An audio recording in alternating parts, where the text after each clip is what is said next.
Well, my name's Nigel Hanson, and this is Rotimi. Kehinde. Kehinde, and this is 2 Orange Chairs. So Rotimi, thanks for coming on today. It's great to have you. In a painting accident this morning? Yeah, I did. Typically it goes on the canvas.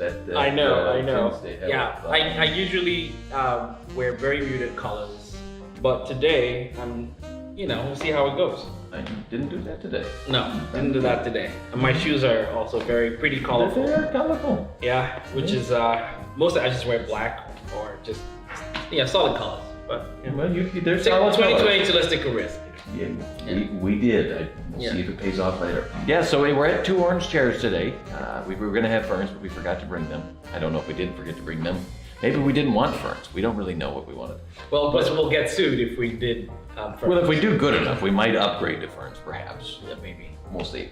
So we're going to do some trivia today and test the Sunday school acumen of Rotimi today. See how close of attention he was paying. This was many years ago, obviously, going to Sunday school. Mm-hmm. So we'll see.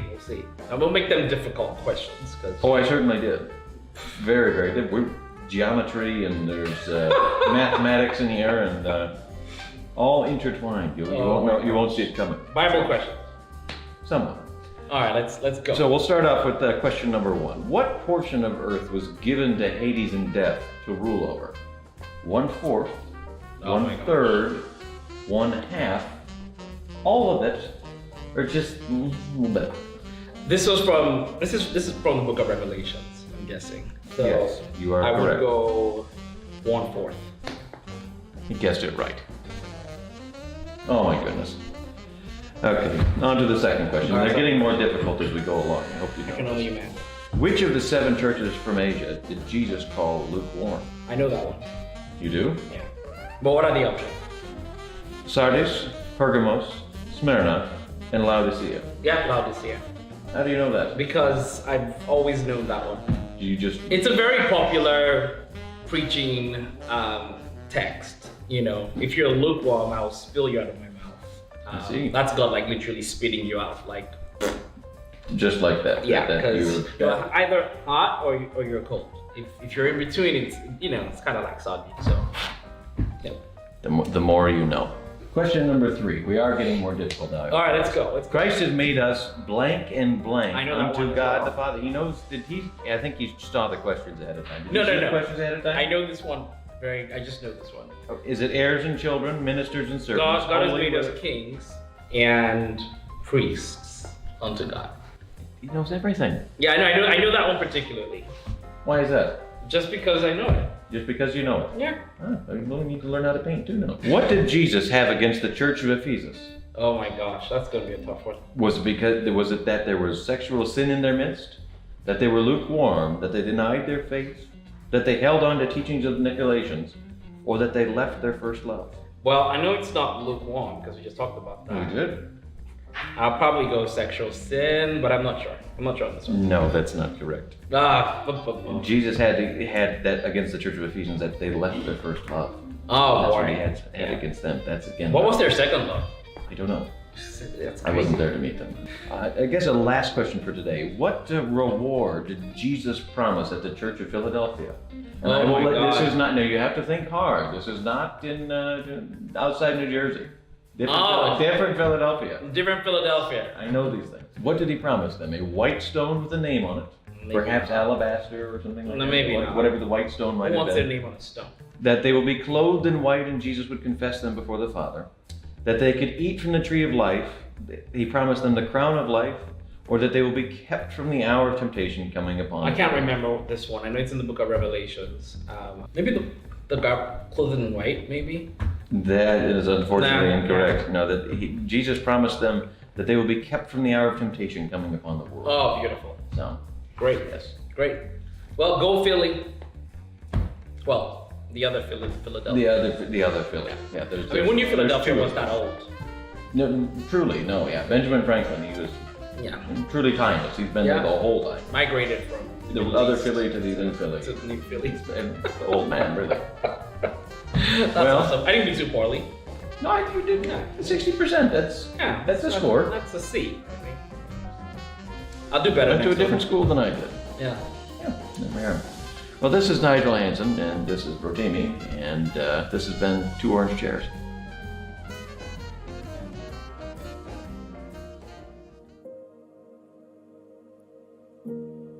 Welcome to GodKultureTV. My name is Rotimi Kehinde. I'm the president and founder of God Culture Global. And we're so thankful that you're here with us today. This is our 4th episode, and our theme for today's stream is miracles in the moment. Miracles in the moment. A few years ago, I was in an Uber, and my driver, I noticed that there was a little bulge on her neck. And obviously I wasn't going to say anything about it, but as we were having a conversation, as she was dropping me off at my destination, she shared this crazy story with me that's completely just changed my life. She said that she was actually shot. Someone shot at her, and the bullet entered into her neck.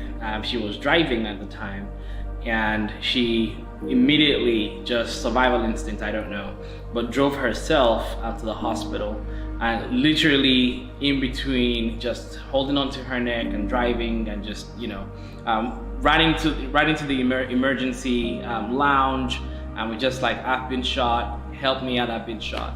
And immediately, I just being able to have the presence of mind to be able to drive, number one, in that state, driving herself to the hospital and being able to ask for help. And they were unable to remove the bullet. They were able to, obviously she's alive, she's living a normal life, but she has to carry that bullet in her body for the rest of her life. Because if they take it out, she'll literally die. And I was just sitting there in the car, just staring at it. You could see the bulge right here. But it was just so amazing. And I said to her, I said that you're literally carrying a memento, a memorial of God's faithfulness. Because, literally, for lesser things, people have passed away. And that was really life-changing for me, that someone could go through that and realize, my goodness, literally, I have to carry this as a reminder every single day that God is faithful. Miracles in the moment. And so our special guest today is someone who went through a similar experience. It wasn't a gunshot, but had to be hit with a defibrillator over, I think, about 36 times. Well, he's going to be sharing that story today. It's a very powerful story that will change your life. But I don't know what you've experienced in your life. We want today's episode to really inspire you and give you faith about a miracle working God. And I believe that if you're here and you're watching and you're believing God for a testimony, if you're going through pain, if you're struggling with a disease or a condition, I believe that today, as we pray later in today's episode, that God is going to heal you. And that's the beautiful thing about God, because He's a miracle working God. And we want to spend today just kind of going into what He's done in the Bible and what He's doing today. God is someone who works miracles in the moment. Many of you have been continuing this journey with us using the Messiah devotional, and we have another powerful one out this month called the Anointed One. So I want to encourage you to go to our website, GodKulture.global, and download devotional for free. You'll be able to get access to January, February, March, and April, so 4 months of amazing content. We've got tons of prayer requests, discussion questions, tips, insights, facts. We've got songs in there. It's a really beautifully designed devotional, and we're releasing it one every single month. This month is the Anointed One, so I want to encourage you to grab a copy by going to our website. Here's an excerpt of the devotional for this month. This portion says, accept the calling. Do you feel like God is calling you to a deeper place in Him? If yes, accept the call. Spend time with Him. Let Him reveal to you His character and the plans and purpose that He has ordained for you on this earth. Say yes to Him. Trust Him with your life, because that's the best thing you can ever ask for. You leave with a sense of certainty that nothing can defeat you, and you always know things that others don't. It is the ultimate spy experience. Make yourself available to God. God is looking for someone who's broken and contrite. He's not looking for people who feel like they're perfect. but he's looking for people that he can make perfect through him. Samson wasn't perfect, neither was David. However, God used them for mighty things. So will you accept the call today? This is an excerpt from our devotional for the month of April. So make sure you grab your copy today at www.godkulture.global. And until your name reaches the end of the earth, united we stand, lifting an everlasting shout of praise. Come on, sing. We speak. We speak to every mountain. We speak to every strong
Hi and welcome. Let me first begin by saying thank you for choosing to share and spread the love of God through your creativity. Today I get the opportunity to share 4 fundamentals that make God Culture, our creative collective in our community. I'm going to share with you our 4 G's, and let's begin with grow. We believe that every God Culture member should grow first inwardly and then outwardly. Leadership starts with leading oneself. We believe that leadership is not about ruling over people, but rather inspiring others to greatness and to solving problems in our world. Growing inwardly for our God Culture member means discovering one's purpose and walking in that purpose. Growing inwardly for us means that a God Culture member will take advantage of the spiritual and personal development resources that are provided by God Culture. Govern. We believe that our members should be transformational leaders who take responsibility for finding solutions to the challenges that affect the world. We find solutions to problems and we collaborate to make the world a better place. This means that we have to get involved in public affairs, civics, and become engaged in our community. It also means that we take lead in championing causes that bring about positive change. God Culture members are not called to sit on the sidelines. We are called to pray and to act. Give. We believe in generosity. We believe in doing good with what we have. We are passionate about helping those that do not have as much as we do. We believe in giving generously, not just to our organizations, to local churches, but with a strong focus in helping those that are less privileged. God Culture members are always looking for opportunities where they can be a blessing to others that do not have the same privileges. And finally, get together. We believe that life should be lived in community and not in isolation. We're passionate about being in community. We believe that positive change happens when we come together. We also love to grow. Therefore, growing, governing, and giving finds meaning when we collaborate. In the concept of mutual interest and shared responsibility. Thank you. Join us for our 2022 Chicago Intersports Tournament coming up this Memorial Day weekend. We're going to have chess, volleyball, flag football, foosball. Heck, there might even be curling if there's ice. Be sure to sign up yourself or sign up your whole church's soccer team also at www.godkulture.global. We're excited for it and we look forward to seeing you there. Hey guys, we are opening up our God Culture Summer Internship Program. If you're interested, just go sign up at our website. You'll see it right over here. And guess what? Our info session is coming up this April too. So we are looking forward to see if you want to learn more about God Culture. That session is going to be April 19th at 11 a.m. It's going to be a virtual. So please look for the information also right over here.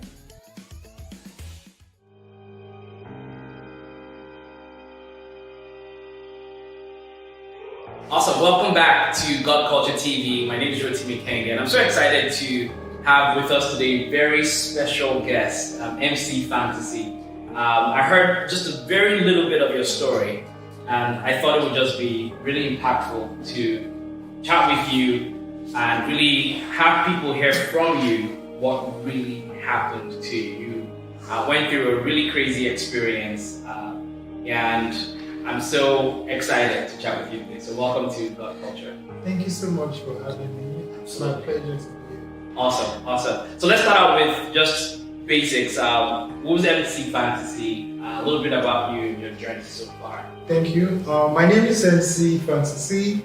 I am a wedding MC, event host, multi-award winner. Hello. Hey, brag, man. Brag on God's grace, yo. Actually, I host weddings. Okay. Specifically, and other events.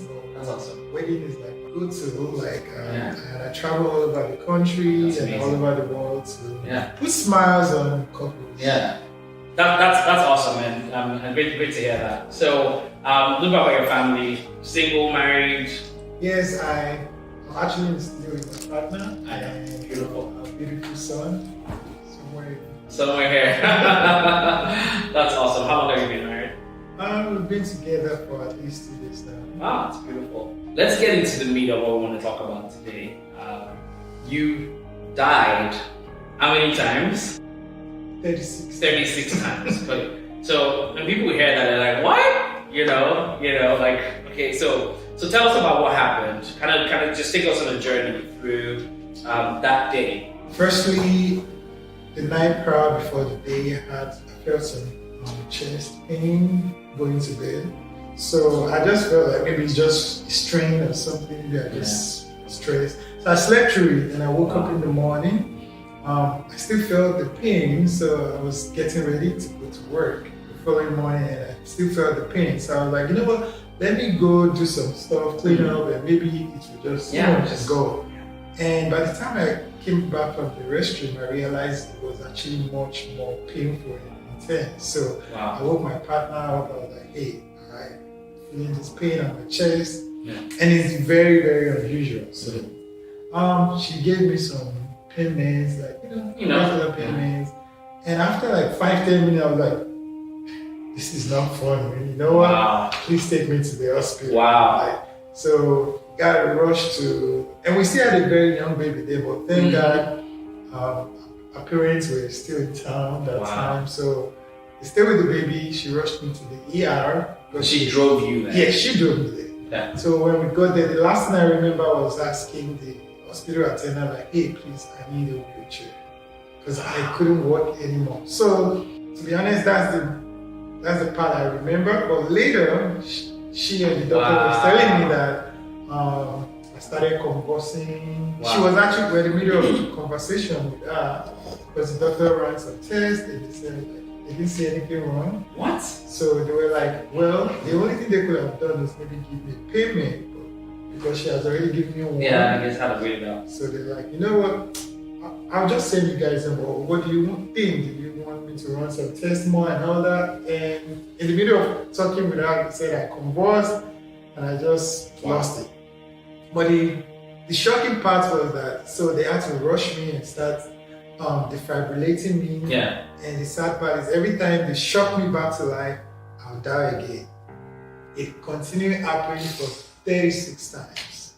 And I don't remember. The only part that I just remember was there was a time I remember I just suddenly, woke up and the doctor was asking me, dude, why are you dying on me? What? And the only thing I could say was like, I'm sorry.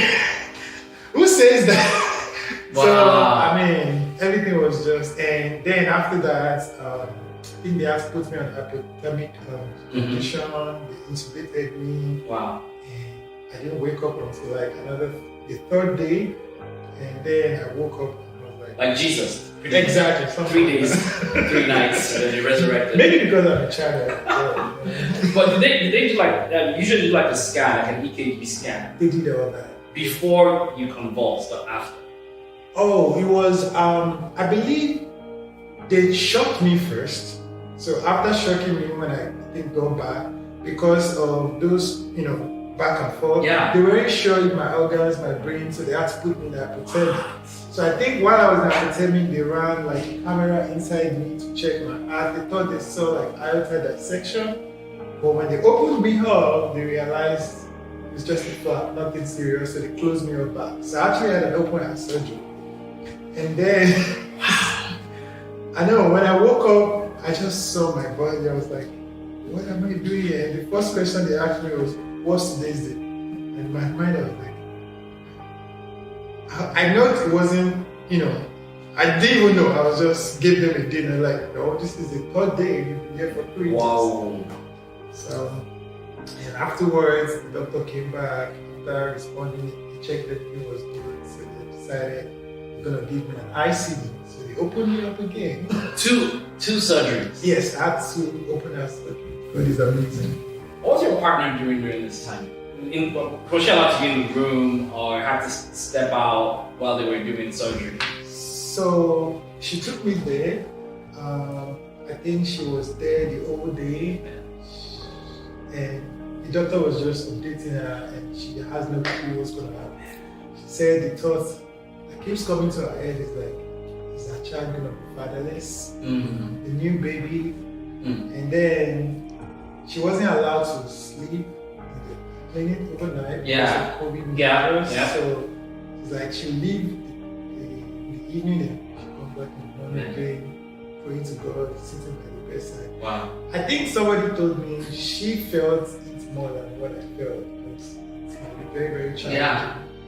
No, that's traumatic, straight up, because you don't know, and you were out of it pretty much. For people that are curious, because I'm sure people will be curious. So when you say you died, when you blacked out, what did you see? Is it just bright lights? Was it cellos? What you just can't remember. Okay. Are you ready for it? I'm totally ready. I saw Jesus sitting beside just joking. I didn't see anything. I didn't remember anything. I think the second surgery, when they were trying to put the ICD and all that, that was the only time. I think I had one horrible dream, but I don't even remember now. I think I remember when I woke up. I think I told my partner, but I don't remember. It was just blank out. Wow. I've had one fainting experience many years ago. And I remember just going outside in the sun, and then I blacked out. And then I was back inside the house, and they were finding me. So what happened? Wait, what's going on here? But I can't imagine, something like that. Perfectly, any health conditions before this? Specifically, no, but coincidentally, the Monday before that Wednesday that we went to the hospital, I went for my annual checkup, and I think it was like the 5th day or so when I think my primary care doctor was trying to call me while I was down, obviously. Wow. So when I gained consciousness, I picked the call, and I realized she has been calling me to update me that the results of my annual test, that I had a high level of LDL, that's the bad cholesterol. We don't really isn't that important to do those annual checks? It is very important. It is very important. I gotta ask you a question about, a few days after this happens, what's on your mind? Knowing like you're with your partner, she's telling you, hey, this happened, 2 open heart surgeries, and you're alive, right? A living testimony. What's on your mind a few days after this experience as to just the word miracle? I've always heard about miracle before this happened. I believe there are miracles, but I've never imagined that as big as this miracle is gonna happen in my life, I'm gonna be a testimony. While I was in the hospital, they telling me everything. It's so hard to comprehend everything and understand. So sometimes, maybe at night when she has gone home and stuff, it's just like, I just keep thinking, why me? Why it happened to me? But then, I always hear this voice that tells me, after all, you're alive. He saved you. Maybe he wanted to use your story to show people that God still exists and he still hears prayers. Because it could have been a different story. Yeah, the doctor could have made a mistake. What if they could have given up after the 13th attempt of defibrillating me, That's what I was saying literally before you came on set. I was talking to one of our team here, and I was saying, usually 3 times. If they hit you with that stuff 4 times, pass electricity through your body 4 times, you're lucky. TOD, time of day. Yeah, like you're lucky. So 36. I met with the emergency doctor who treated me after I went back home. Scheduled an appointment. We went to talk to him. And I was asking him why didn't you stop? Because he still amazed me why didn't you stop?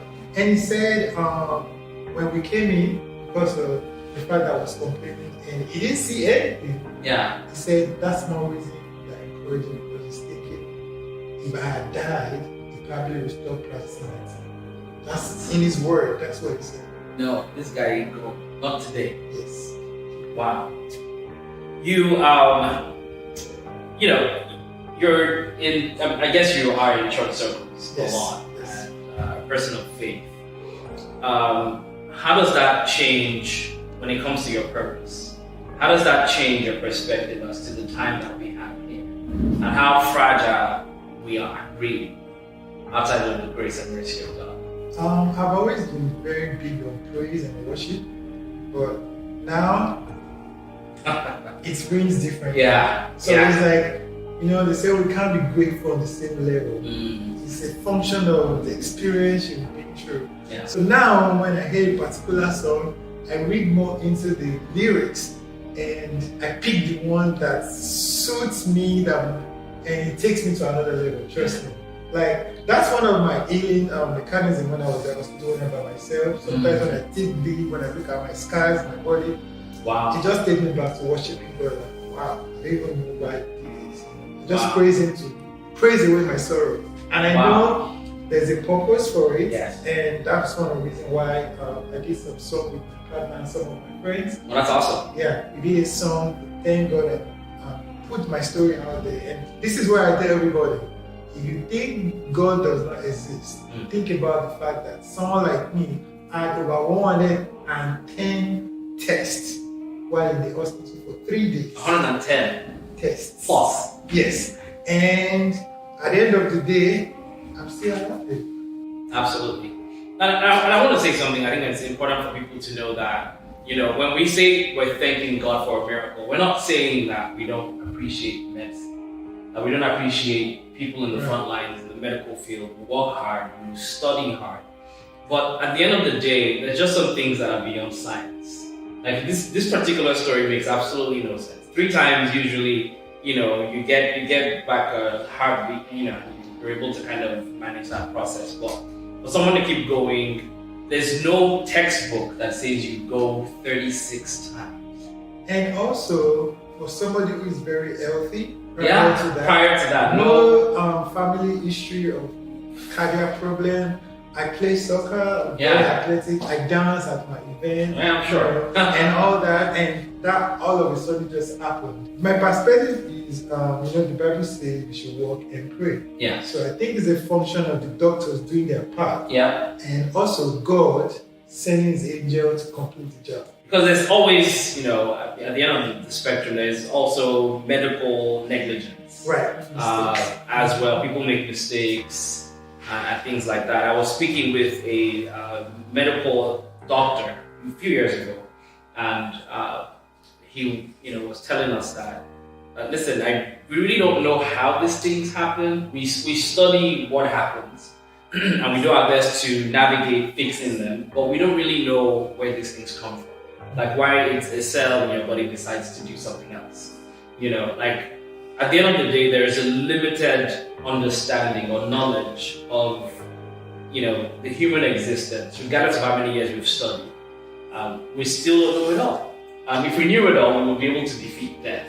Yes. And that's the powerful thing in, being able to, be a person of faith, because you know that Christ defeated death, and resurrected on the 3rd day.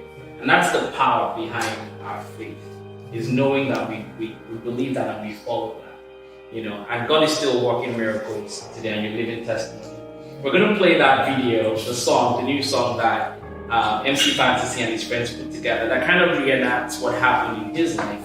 That's made him a living testimony. He's able to live and breathe and talk and share this amazing story with the world. And that's why we're amplifying this message at God Culture.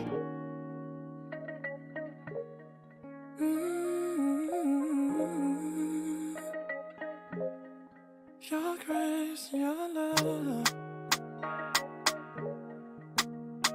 is sufficient for me. Hallelujah. Father, we thank God for everything. Hallelujah. Fantastic, thank God for everything. Hallelujah. Father, we thank God for everything. I have died 36 times, unconscious for 3 days. Didn't know what's going on, but God's grace was relentless. Didn't know I was gonna make it. Didn't think I was gonna see the light, but your love, your grace kept me.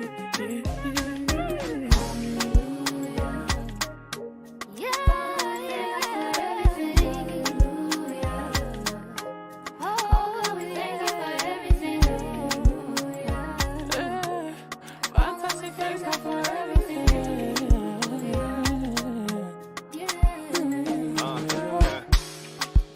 thank God for life, oh. Then the goodness and mercies go follow. 36 times, no be joke, oh. I see fantasy, even doctor, they shock, oh. Was unconscious for days. That's why we give God the praise. No man can make, no man can take, only God can dictate.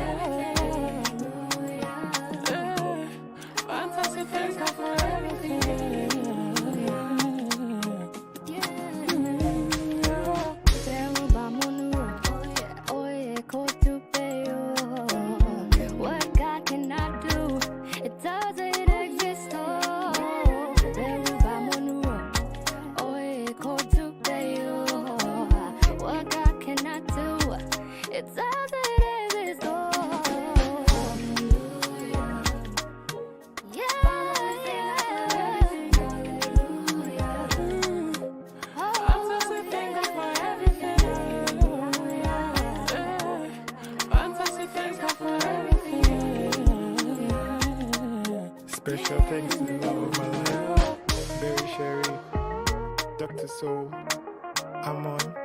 You know I rock with you. Special shout out to all my fans. God bless you. I love you. Peace out.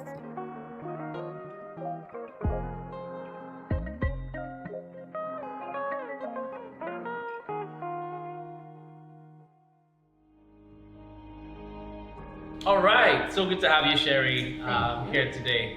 You went through, I would probably say, a week of hell, or more, because I know the 3 days was crazy.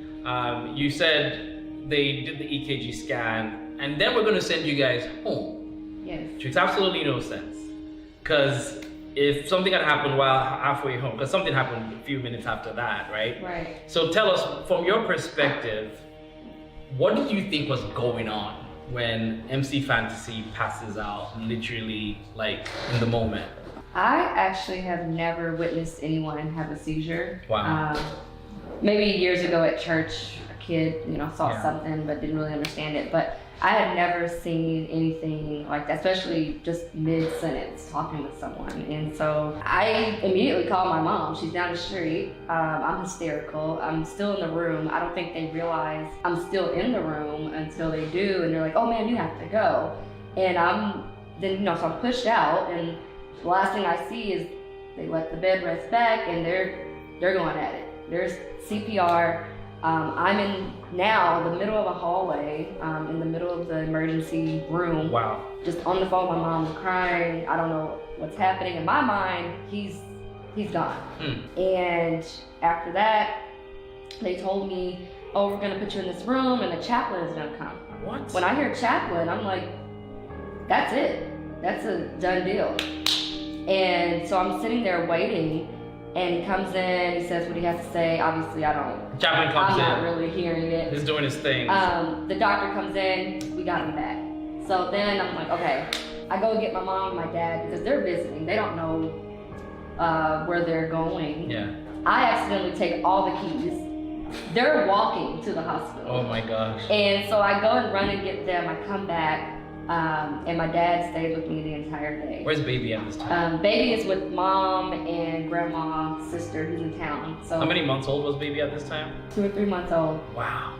I don't know what, from there I was told so many different things. Yeah. Oh, we think it's an aortic dissection. We're gonna have to open them up now. I'm like, okay, whatever you gotta do it. They come back, oh, it's not that. I'm like, so we just opened his chest for nothing. Well, maybe not for nothing, because if it was, you want them to do something immediately, but it turns out it wasn't. Now we're back to square one. What is it? So a whole day of we're doing this test, we're doing that test, there's this risk, there's that risk. What am I to do? I'm not a doctor, I don't really know anything. I'm just, okay, all right. You just have to sign up for whatever they're deciding. Actually, I never picked up a single pen. They didn't have me sign anything. They just did their own thing. They just did whatever. Going home every day for 3 days, pretty much not knowing what, Wow. The last time I seen him was maybe 7 that morning. The next time I seen him was 4 in the afternoon. Wow. And he was completely intubated. machines, wires, beeping. You know, he's hypothermic, so it's kind of cold to the touch. It was just kind of very, very scary. Not knowing when he was going to wake up. And so over a course of a couple of days, they told me what they can do. They're going to lessen this. We're going to see how he reacts. So the second day, I did see him react when they lowered the medicine that kind of kept him under. So that was a good sign because him being under for however long he was when they were doing the CPR, they didn't know what his brain function would be. So then I'm thinking, is he gonna remember me? Is he gonna remember anything? So me carrying that for 3 days, like you said, it was pretty much a living hell. Were you saying anything to God in the middle of this? What was that like? What were you saying? Like you're praying, what were you doing? And I honestly, obviously praying. That's, number one. And, I don't know if I was talking to myself or talking to God, but just, after talking to, the people that I lean on for, spiritual means, they're Sherri, it's fine, he's gonna be okay. So I did have a lot of support. That's awesome. And once I heard that, I think it kind of jogged my brain into, you know what, it seems like the worst. But I have to stay positive. I have to stay strong. I'm 2 months postpartum. I had my own health challenges during and after pregnancy. I'm still recovering. I had a C-section. I mean, you're like, how much more can I take? How much more? I was like, you know what? Well, it really took me back to past experiences that I've had, before I met, Sam, and I just thought about what did I do then?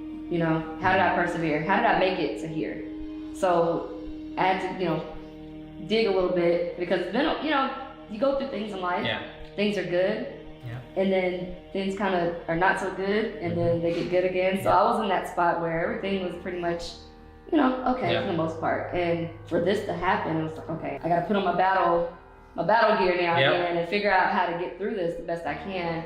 And that's pretty much, how I approach a situation or any storm I'm going through, because living a godly Christian life, you have to expect that at some point you're going to have trials. You're gonna go through things. It's not all butterflies. Preach that. And glitz and glam. There's gonna be some times where you're gonna have to dig deep and remember where your help comes from. And know who to lean on and when to lean on them. So just very quickly as we close out, you're a singer, so you're featured in this video, singing as well. So that's pretty exciting. What's that like for both of you in terms of ministry going forward with this story, this experience? What's next for both of you? What's next? Honestly, I couldn't say. I mean, I appreciate Sam for what he does as far as pushing me to use my gift, because unfortunately I kind of let it fall by the wayside, especially being away from home. I'm originally from Arkansas, so everything I knew there, being a part of a church and all that, it's kind of hard to do that when you're, I've been moving for my job. So it's hard to kind of settle somewhere and gain that confidence back up to get out there, join a church, join the choir. So I've been kind of just, sort of living at this point and just going to a church when I can. But he's been pushing me to use my gift more, whether it's, with a group of people or for my own doing. So I was kind of working on a little EP album for a little bit. I put it on pause for now, but hopefully picking it back up soon. Good. To get that out there, but I've always enjoyed singing. That's awesome. So beautiful. Well, thank you, Sherri. What a powerful story, and it's very cool to get your perspective on what happened. So thank you to you, thank you to MC Fantasy, and your beautiful baby, T Junior. T-Boy. T-Boy. There you go. Thank you. Thanks for coming on. Thank you so much. All right. We'll be back.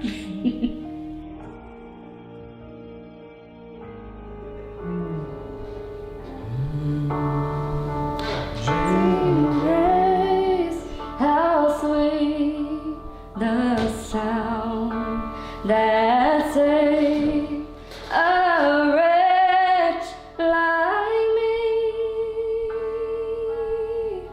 How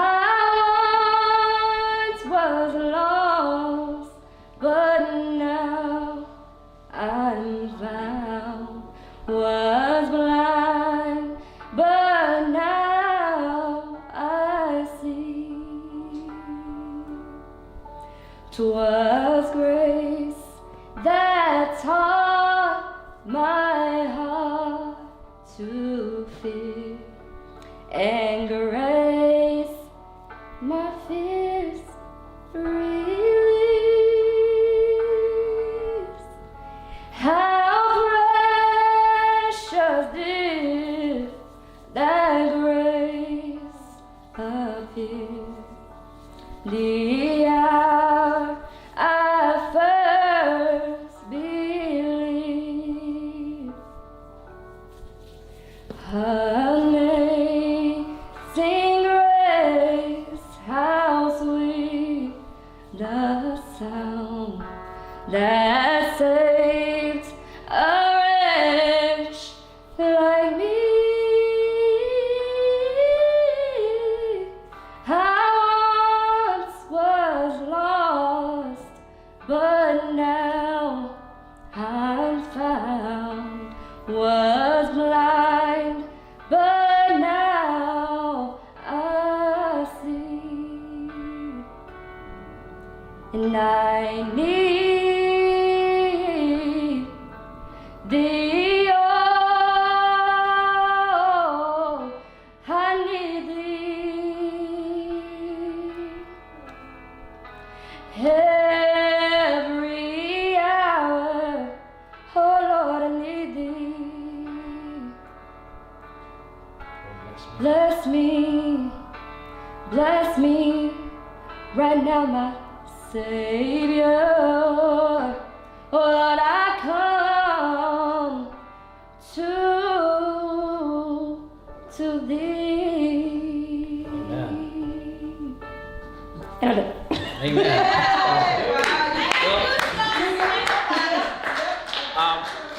Let me just pray for you if you're watching this today. I believe that God is a miracle working God. Today's about miracles in the moment. And I know that there's someone out there who's struggling with a disease, a condition, something that you've suffered from, something that you've been struggling with, something that you're suffering from now, and you've been asking God, when is it going to be me? God is in the business of doing miracles today. And sometimes all you need is a little bit of faith. And that's what happens when you hear stories like this. It inspires you and activates your faith to be able to believe that God is going to do something that human beings cannot do. So I want to pray for you in this moment, if you would join us. Father God, we just want to pray, God, for whoever's watching, who's going through a disease or going through a problem or struggle that seems beyond their power. Lord, like the woman with the issue of blood who said, if I can only touch the hem of his garment. Like MC Fantasy today, God, who was able to stand and speak and be with his family and share this testimony that God, you would do something miraculous for this person who's watching. If it's them or someone that they know. I pray, God, for a miracle in the moment for someone who's watching. And we know that all things work together for our good. And we know that you're a miracle working God. So we declare miracles right now. Healing, finances, mental health, whatever it is, God, that people are struggling with. We pray for perfect and just wellness and wholeness right now. In Jesus' name, amen.